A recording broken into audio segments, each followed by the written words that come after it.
everybody, welcome back. If you are new to the channel and just checking out the R32, this is a second vehicle.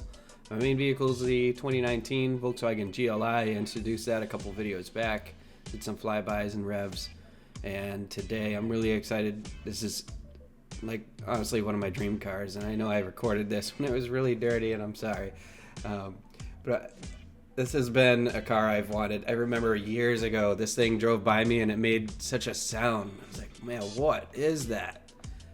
I'd never heard anything like it. It makes a very unique sound. It's not an inline six, it's not a V6. It's kind of like right in the middle. But it's a 3.2 liter naturally aspirated VR6.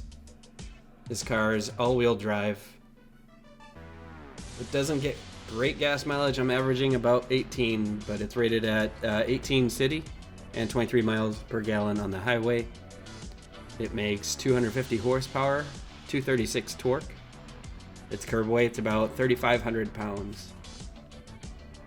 So the history behind this vehicle is that in 2004, with the Mark IV Golf, they made 5,000 of these, and those only came in manual transmission. They released the vehicle again in 2008. That's 4 years later with the Mark V generation, but it only came in automatic. And that's when the DSGs were becoming real popular because the transmission it shifts so fast. I really didn't think I'd enjoy the pedal shifters, but after having it for a bit, or even just using the sport setting instead of just drive, like the rev matching or the downshifts, it is pretty cool. So they released 5,000 more of the R32s in 2008, and that's the last we saw of the R32. This vehicle is now known as the Golf R that we have today. They came in 2012 and we've had them every year since, but that's using the 2-liter turbo that are in today's cars, or I should say the Golf R spec model. These only come in a 2-door, which is pretty cool because they stopped making all the 2-door Golfs and GTIs and all that back in 2017, so you don't see as many of the 2-door models anymore. I picked this up in October for just over 10,000. So it was a price point I was willing to pay, but it did come with very high mileage. I bought this, it was like 159,000 miles, so I'm going to keep it running as long as I can. It's really an enjoyable car. I've been having a lot of fun with it. I haven't changed too much to this vehicle yet, and I'm not sure that I will. I may keep this, for the most part, stock. This is how I purchased it. It already had the cold air intake. I don't think it's tuned or has any other modifications to it. It's in pretty good shape considering, I mean, it is an older vehicle. It's a 2008 and it's now 2023 and 160,000 miles. That's not a low number, but it's in really, really good shape. And the more we modify our cars, we kind of mess with the longevity of the vehicle, and I'd really like to keep this car on the road. So I don't intend, well, we'll see what happens, but where I'm thinking right now, I'm just gonna try to keep it running good, but I don't think I'll do anything crazy, put a turbo on it. It's not out of the possibilities, but we'll see. The only thing I've done to it is the ECS exhaust. I got the valved exhaust, which gives me a switch where I can open and close a valve, and that'll change the note. So while I'm pulling into the neighborhood, I'll close the valve so my neighbors don't hate me.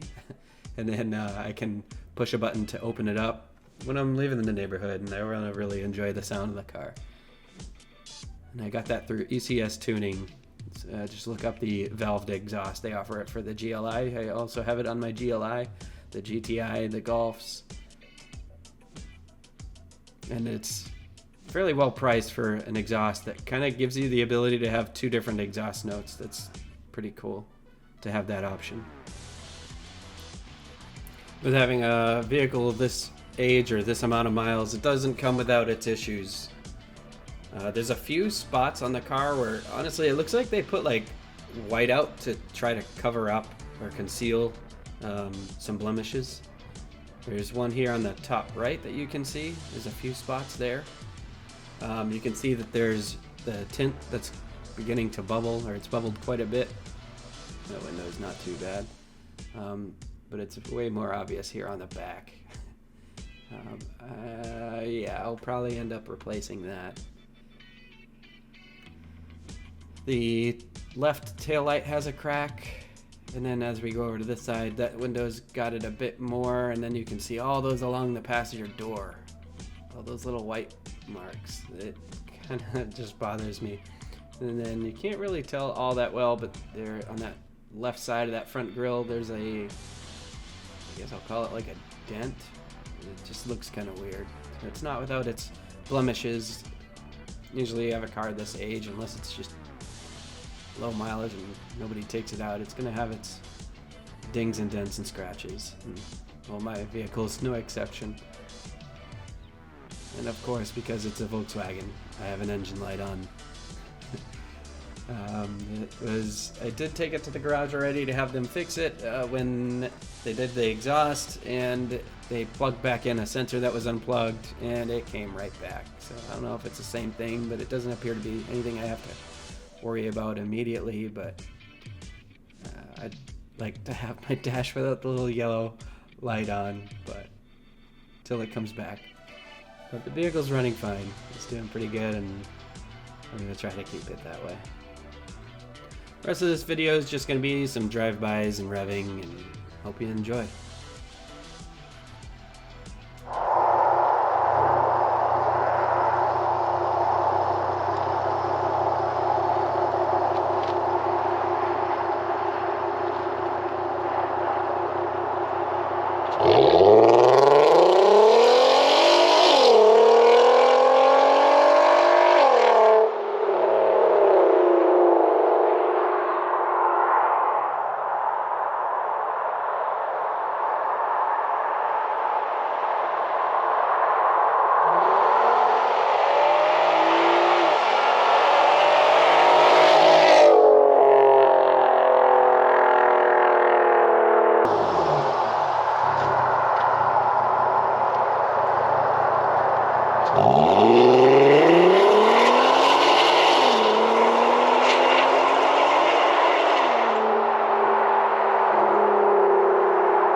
Wow.